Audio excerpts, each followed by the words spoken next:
12 more Democrats are calling for President Biden to drop out of the presidential race. Among them, Illinois Congressman Sean Casten and Chuy Garcia.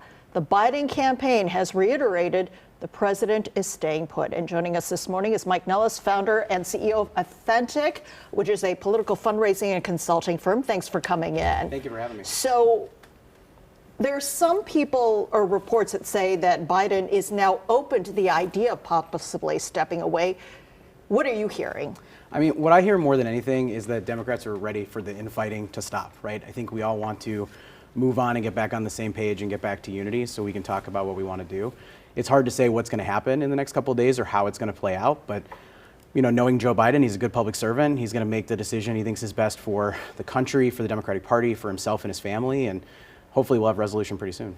I think a lot of people are wondering, if he does decide to leave the race, who could it possibly be? I mean, does it automatically become the vice president, or could we have those other candidates in play?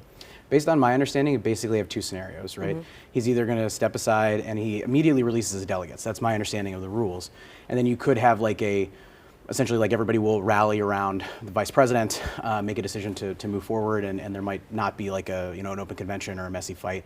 Or you might have a couple people get in and you might have a open and transparent conversation. Hard to say which is the right decision politically. It's sort of an unprecedented situation, but those are sort of the two options that I see.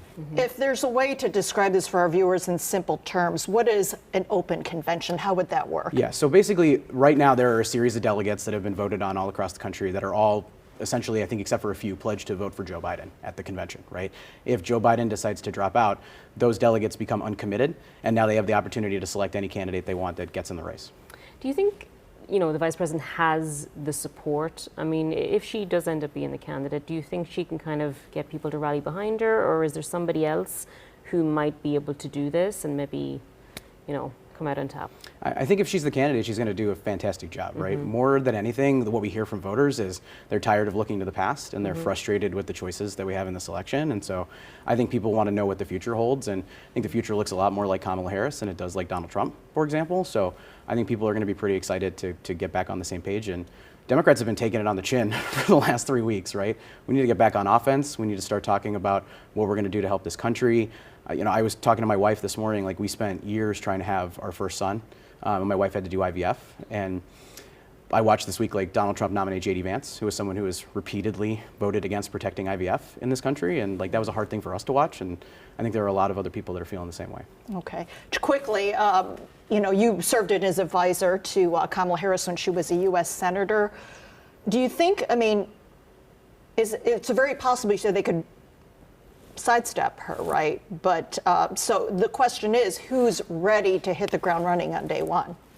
I think we have lots of good choices if there's a lot of people that want to get in, but I don't think we should be sidestepping anyone. I think what we have to do first is figure out what's going on with President Biden, and he's got to make the decision that he thinks is best for himself and sort of let the chips fall where they may. All right. Mike, thank you so much for coming in. Thank you for having me. And if you want to learn more, you can go to authentic.com.